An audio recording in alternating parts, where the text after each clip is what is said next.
You want to keep your stories as high scoped and as large from an impact from a blast radius perspective as you can. Your attitude in your team comes across in how you talk about what you did and how you talk about other people that were involved in what you did. When you're telling your stories in a behavioral interview, you want to hook the interviewer just as much as a book wants to hook the reader.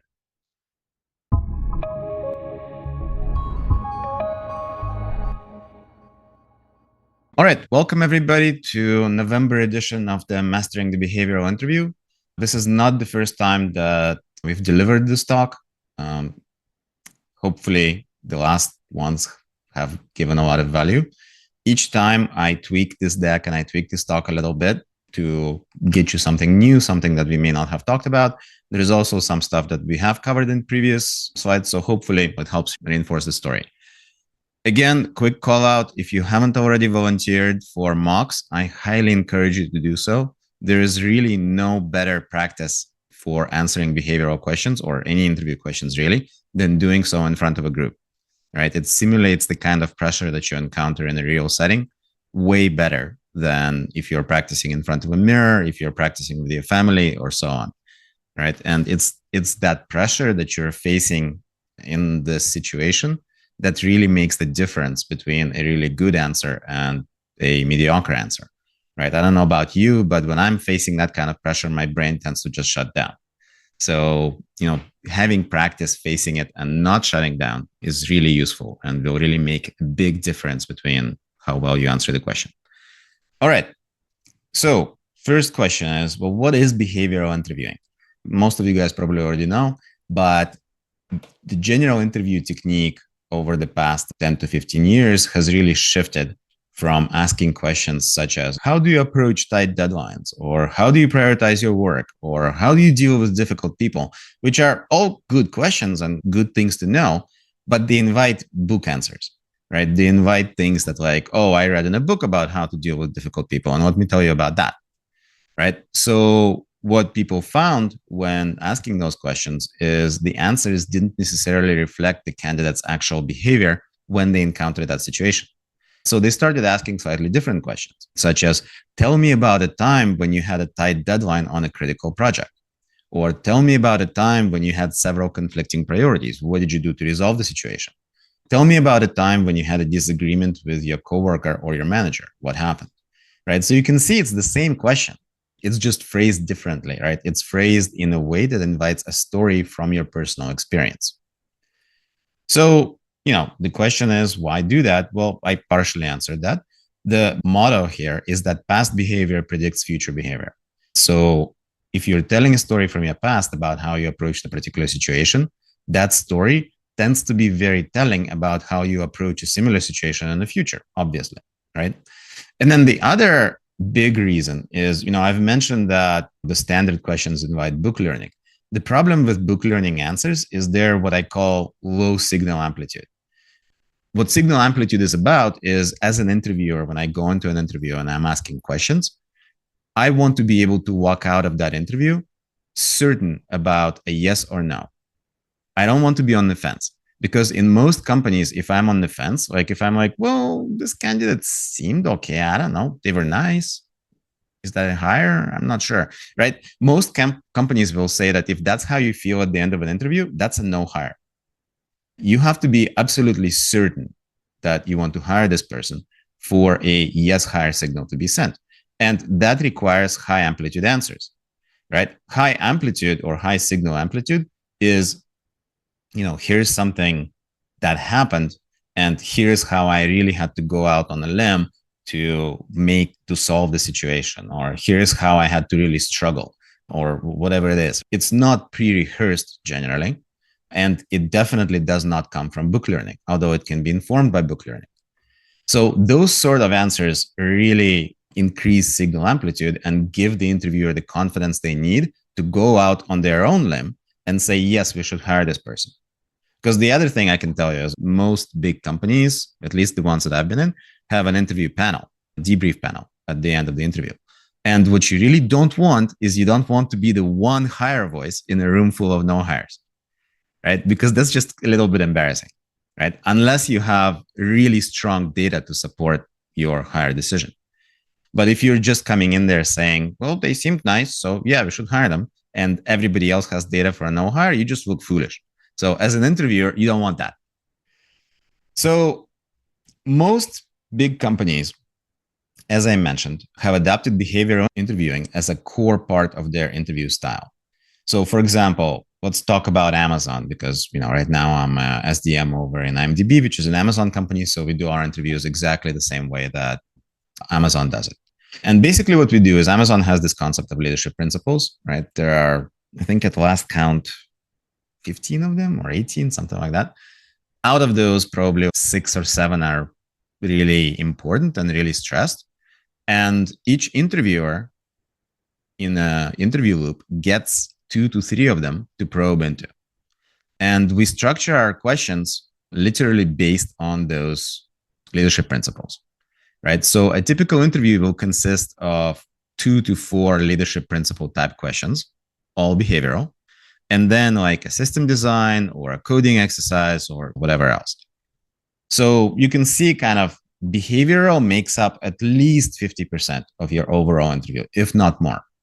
And most other companies that at least I've heard of it, that I've talked to, are adopting the same, like a similar approach, because they're finding that finding a brilliant engineer is great, but a caustic brilliant engineer or one that can't deal with ambiguity and so on, but can code like a merge sort, not so great.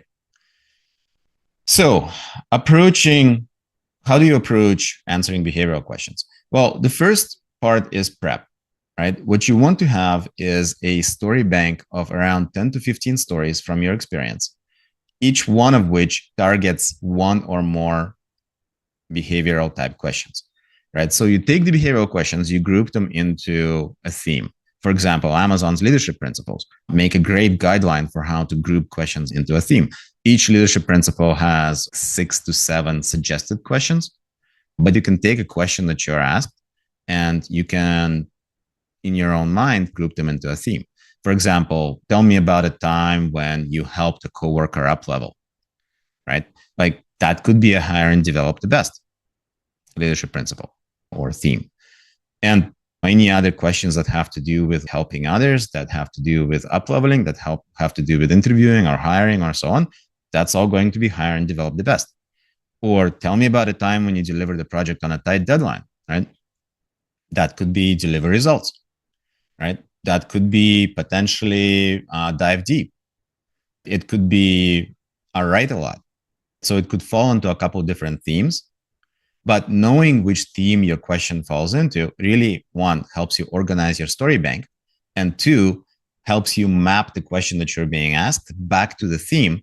And then even if the stories you have don't directly address the same question, you might have a story or several stories that address that theme. And then you can redirect your answer. So you can still come up with a story, even if the question you're being asked, like you don't have a good one.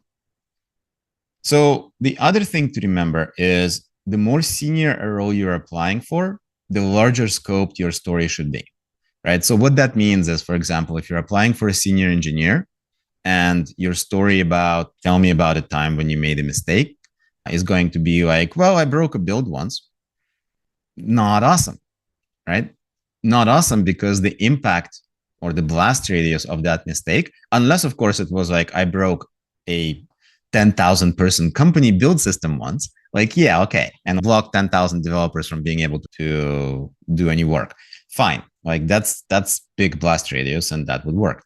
But if you're talking about like I blocked a team of 4 for 2 hours, that's not huge impact. And so what that does, if you answer with a small scope story, is it instantly down levels you. So even if you were to pass the whole interview and get the offer, that kind of an answer is going to say maybe they're not quite senior. Maybe they're more like an SDE2 or SDE2 to junior or so on. So you want to keep your stories as high scoped and as large from an impact from a blast radius perspective as you can. And then obviously for any stories that you tell, you really want to make sure that you have all of your facts in that story down pat.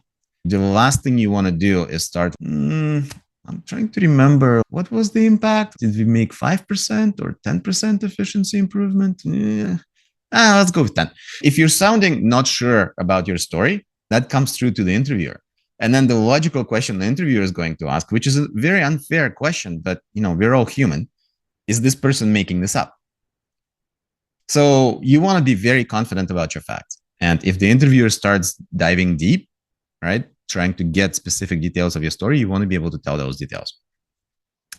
The next thing is there are 4 main attributes, and I'll talk about this a little bit more when we talk about IncrediHire, but there are basically 4 main attributes that you want to make sure to show in every story you tell, right? And I call them OKA, right? The first one is ownership, right? So this is going to be a story about how you went above and beyond, how you exercised ownership over not just the specific task you were given, but exercised ownership over the larger business context.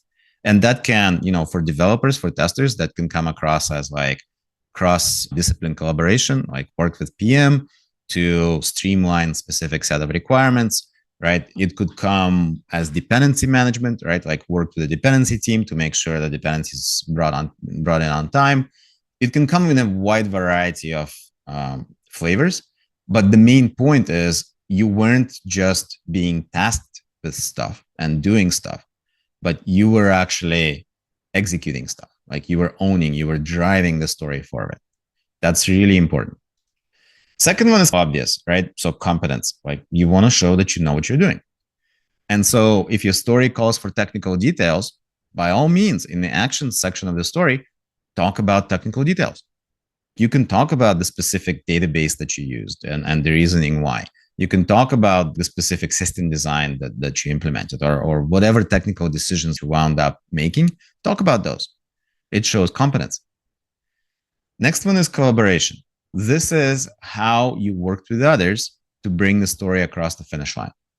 You want to include a little bit of information while you're talking through your story about, I worked with this person, I worked with that person. There is a caveat to that I'll cover a little bit later. But generally speaking, I've worked with these people. I learned the following from them, or I taught them the following, that sort of thing. So you want to show that you're a team player. And the final one is attitude, right? So attitude is basically like the energy that you bring to the team, to the story, etc. And that can come across in multiple ways. For example, if I were telling you a story, well, I worked on a GDPR cookie consent screen with this other developer, and the other developer was a real asshole and he was really hard to work with. And, like I just kept asking this guy to do stuff, and like he kept giving me reasons why it couldn't be done. And it was just a huge pain in the butt. Right. So that's one way to tell that story. Another way to tell that story is like, so I worked on this GDPR cookie consent, and notice the energy in my voice that comes across as attitude as well. So I worked on GDPR cookie consent. I worked with this other developer. There was a growth area for this other developer around how he approached difficult, ambiguous situations. So I worked together with him to help him resolve these issues. And as a result, we were able to build the story and deliver the cookie consent screen on time.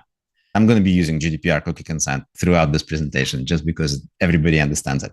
But you see the difference, right? Your attitude in your team comes across in how you talk about what you did and how you talk about other people that were involved in what you did, right? If you're negative, if you're talking about other people in a negative way, that's attitude and not the kind of attitude you want to show.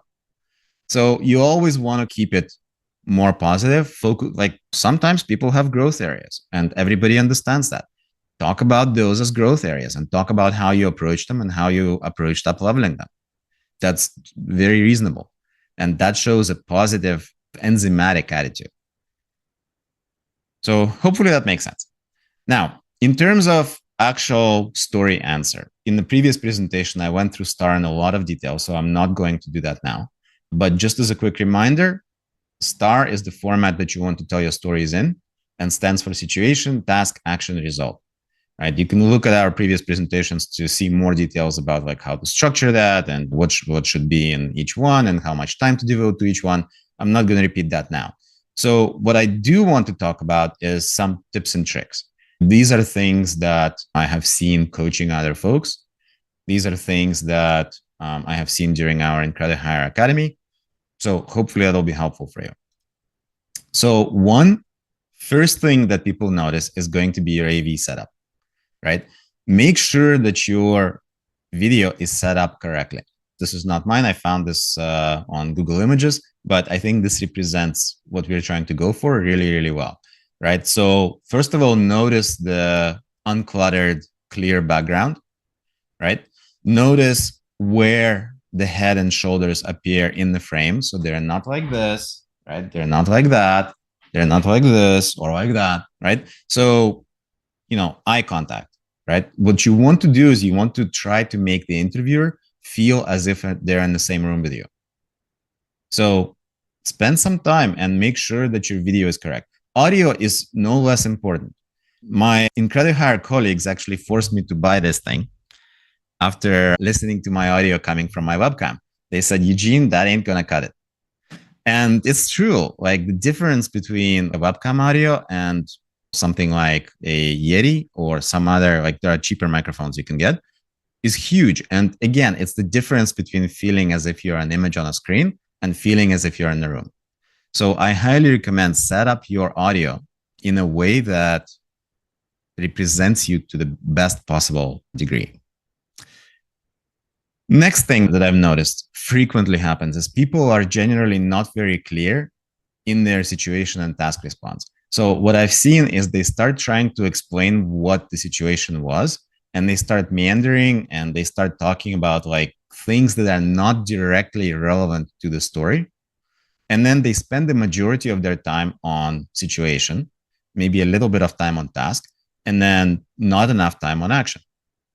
And so the really easy formula that I've seen be really effective is what you see on the screen. And what that can sound like is, for example, when I worked at Acme 6 months ago, we needed to implement a GDPR compliant cookie banner in order to market our product in the EU. If we didn't achieve GDPR compliance, the company could face heavy fines from the EU regulators. That's it, right?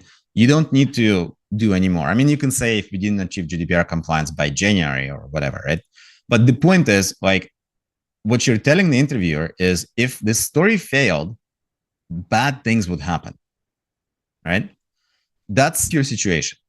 And then your task is, I took on the task of implementing the front end for the cookie banner. Not I was tasked with. Notice the passive voice, right? I was tasked with sounds like you were just passively sitting in your desk waiting for a task, and your manager came in and said, hey, Bob, you want to do or can you please do the front end for the cookie banner? And you said, yes, sir. Like that's not, again, like that's not the kind of ownership that you want to show. So ownership comes across in really small details. For example, I took on the task of implementing the front end, right? So it's in your word choice. So that's basically the situation task. Next, really important thing, and you heard it just now in the situation description, connect to the business value of what you did. That part where I said, if we didn't do the story or if we didn't do GDPR cookie consent in time, like it would have faced heavy fines. That's not just a hook. And we'll talk about that in a second. It's also the business value. Another business value could be if we didn't implement this feature, we would lose 5 customers, totaling like whatever, 30 million ARR. Or if we didn't fix this bug, then our customer satisfaction rate would drop by 40% based on the support tickets we were getting, or whatever it is, right? The point is, you always want to show that you are not simply executing tasks, but that you understand the larger context of the work that you're doing, right? That shows ownership again. And remember, ownership is super important. And then, because we're talking about books, I couldn't refuse a little rhyme. So think like a book, have a strong hook, right? If you guys know Harry Potter, and I'm not going to do the Harry Potter impersonation I did last time, but if you know Harry Potter, the book doesn't start with, so there was this 12-year-old boy who lived under the stairs and he had really mean parents and so on and so forth, right? The book starts with remember that scene or in the movie where when Harry is getting delivered by Hagrid on a motorcycle, getting delivered to the front door of his future mean parents to be, right? That's the hook. Now, as a reader, I want to know, holy crap, like a baby just got delivered to a front door, something horrible has happened. I want to know what's going on. That's the hook, right? So when you're telling your stories in a behavioral interview, you want to hook the interviewer just as much as a book wants to hook the reader. And in the example that I gave just now, right, GDPR cookie consent, the hook is heavy fines, right? As the interviewer, I now want to know, whoa, did they finish the story? Did they face heavy fines? What happened? I'm interested. I'm actually actively listening. So it becomes not just a rote recitation of a story, it becomes something that I want to hear. So a hook is really important.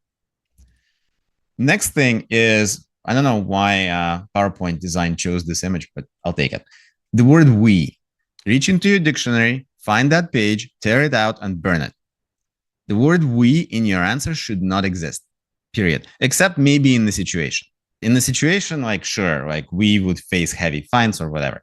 But as soon as you start talking about task and action, that's all I statements. Every time it's going to be I statements because you are the hero of your story. As soon as you say we, I as an interviewer have no idea whether like you were the hero of your story or whether you just sat in a corner and played solitaire and everybody else did the work, right? So we is very ambiguous and it weakens your story tremendously. So listen to your answer, and every time you say the word we, go over, correct. Teach yourself never to say it. The next thing is tie the result back to the hook, right? So when you get to the R part of STAR, you want to go back to what your hook was, right? So ultimately, we were able to deliver the GDPR cookie banner on time and with no outstanding regressions, enabling Acme to remain compliant with the GDPR mandate and avoiding potential fines. I'm referencing the GDPR mandate and the potential fines, which I had talked about in the situation part of the story, right? So you're creating this nice full circle back to the situation, right? So that gives the story a sense of closure, right? And after that, you can potentially talk about learnings. Here's what I learned from that story. That's the star L format. Totally fine. But you know, it's up to you. So with all of that, we talked about these things, this advice, and the advice I gave last time, I think in September it was, it's all really simple stuff, right? It's all really obvious stuff. But when I hear people start answering questions, they still struggle, right? They still repeat these same mistakes. And the reason is there's simply no substitute for practice, right? And so we at IncrediHire came up with this program, and there are actually several folks in this webinar who are in our current cohort, where basically we give coaching from myself, from Ken, and George, who is not here today. All of us are managers with decades of experience. All of us are managers with multiple companies. George and I are from Mang. Ken is more from a startup world. And so we put people together onto a team and we give them coaching, not just on interviews, but on other things as well. So we work on a real world project, right? We build a SaaS product together. And as we are doing that, we are managing the team exactly the same way as we would manage our real Mang team. 3 times a week, we get into an interview practice session where we do exactly the kind of mock interviews that we are about to do.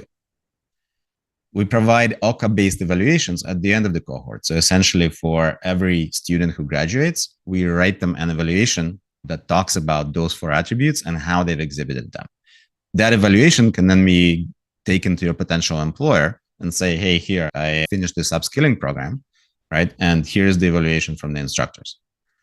You also get access to our network of hiring partners, right? So we work with several companies that interview our candidates. And, you know, people who graduate our program wind up going to those interviews. And then, you know, once people are hired, we also provide a 90-day post-hire career mentoring. So basically we can get into a group session or we can have one-on-one calls and talk about like the specific issues you're facing as you're ramping up and trying to make sure basically that you're fully, that you have what you need basically to be able to succeed within your first 90 days. So in terms of what you put in, it's around 6 weeks at around 20 hours a week. Growth mindset, right? So there is a lot of learning. So be prepared to learn. And there is a tuition fee. In terms of minimum requirements, so we ask for demonstrated coding ability in a modern language. This is for SDE and SDAT candidates. For PMs, obviously, we don't. Basic understanding of system design, being able to talk about major system design components, basic knowledge of Jira or another team collaboration system. So in other words, like the goal of this program is not to take people who are new to software engineering and teach them how to do software engineering, right? There's just not enough time in 6 weeks to do that.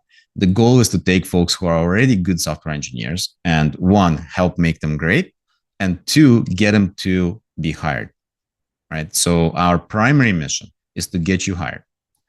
So that's why we focus so much on interviewing, and that's why we focus so much on these processes that we learned during our time at Mang. So that's pretty much it. Go to incredihire.com, hit the apply button. We are currently doing an evergreen program for our cohorts, so people can join every Monday. So whenever you're ready, hit the apply button. There is a way to schedule a 30-minute chat with one of us three. We can tell you more details about the program, and we can take things from there. Before we go to mocks, I want to see if anybody has questions. So there is a Q&A.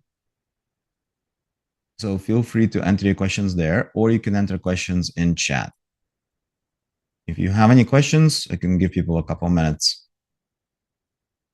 for that. And then we'll go to our mock interview. Ken, is there anything you want to add? Yeah, it's actually along the same lines as Milad's question in the chat. How often are we doing these cohorts?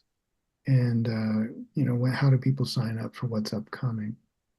We've been discussing a way to get from the hard start date to more of an evergreen approach, which means that when you're ready and we have an opening, you come in. When you're ready to leave, then we'll work to get you the referrals that you need in order to get interviews with companies. And if you need to stay a little bit longer, then that's actually no problem at all. And you can stay longer and keep practicing and keep learning. So officially, we don't have a date for the next cohort. We're going to try the evergreen model. Yeah, so what that essentially means is if you want to join next Monday, you can go through the process this week. So basically the way it'll work is there'll be a 30-minute meeting. For SDEs, there'll be an online assessment. Okay, awesome. So you have an admission interview Friday. Yeah, so we'll talk about next steps there. Any other questions?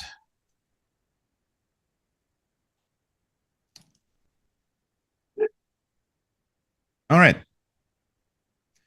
Let's go to our mocks then. So Ramki, I'm going to promote you to a panelist.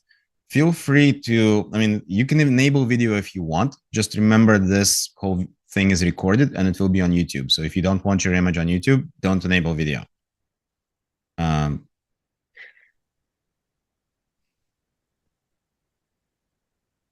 will add that the person who actually showed the most growth in our first cohort actually ended up showing himself in video, and we had a lot of corrections for him. Sit up a little bit straighter, make good eye contact, get the shoulders in the view and not your face.